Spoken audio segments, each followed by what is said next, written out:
I don't know what her gimmick was, but when you look at her there, I mean, she's not a stunner, do you know what I mean? She's not like what you'd expect of a burlesque stripper, big boobs and brash. She's not at all. And she's got, like, spare tyres and... Gotta sound a right bitch, but I'm not. I'm just, you know, observing. To help me understand the root of Gypsy's appeal... Now swing back to front. I've arranged to meet one of the biggest names in modern striptease. If you're going to remove the glove, you have to loosen the fingers to make it slide off easier. Jo Boobs Weldon is a sexy encyclopedia of all things burlesque. She also happens to be the headmistress of the New York School of Burlesque, where she teaches the tricks of the trade to the next generation of aspiring stars.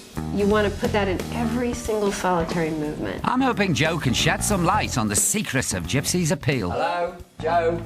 Hi. You made it. Oh, it's good to see you. Good to see you. Okay? But the first thing I'm learning is it doesn't always pay to be early. Can I watch? Absolutely. Yeah, you can yeah. participate.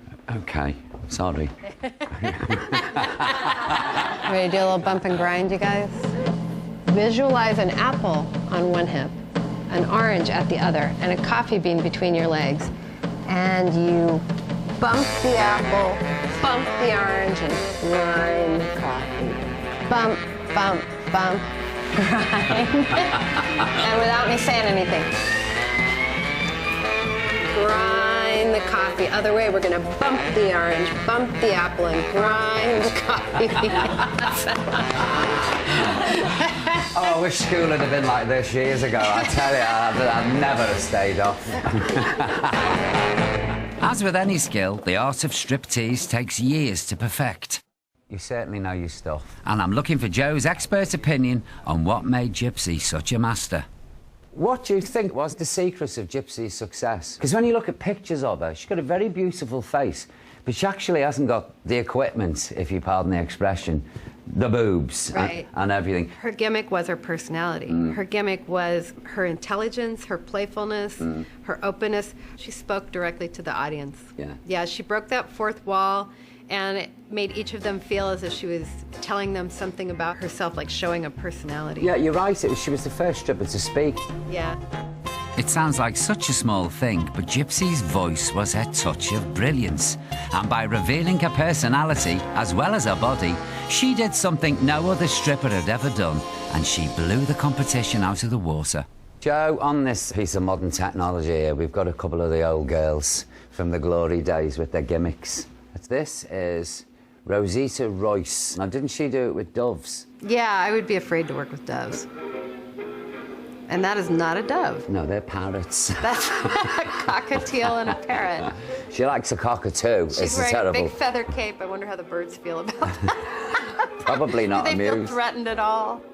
She's like, I'm wearing you on my... The strippers of Gypsy's era were years ahead of their time. I think animal lovers might object. This was an age that expected them to conform. It's just so playful. Exactly, and cheeky. But they were out there, liberated and uninhibited.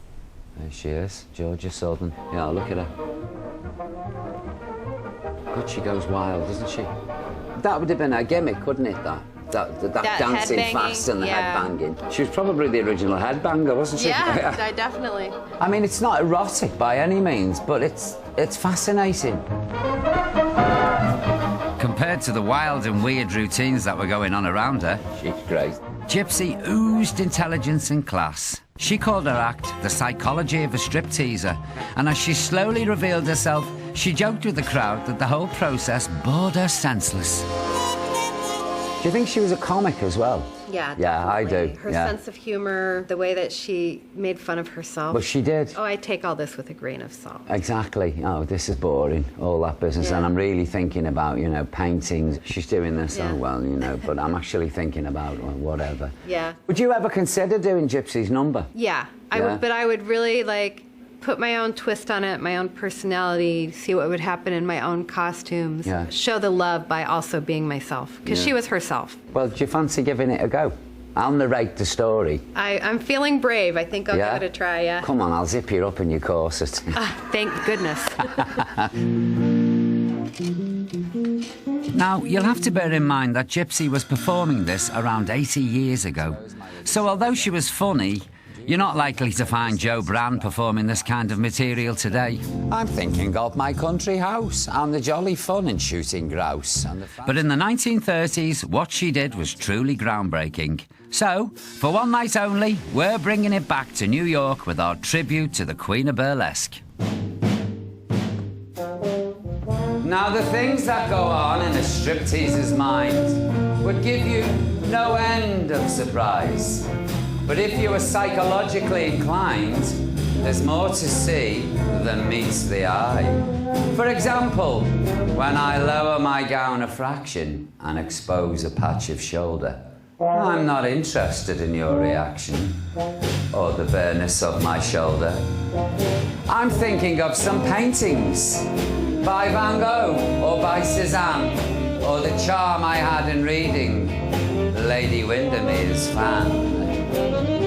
And when I lower the other side and expose my other shoulder, do you think I take the slightest pride in the whiteness of my shoulder? I'm thinking of my country house and the jolly fun in shooting grouse. Gypsy's audiences found her talking strip so captivating she could apparently get away with taking nothing off at all for around 15 minutes. The combination of body and brain was so popular, she made almost no changes to this act in over 20 years. I'm mentally computing just how much I'll give to charity. She'd found the ultimate gimmick. Display my charms in all their dazzling splendour and prove to you conclusively that I'm of the female gender.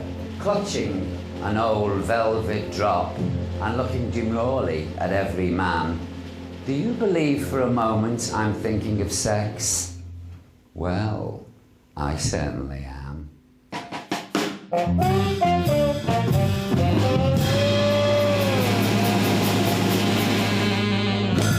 Fabulous, Joe.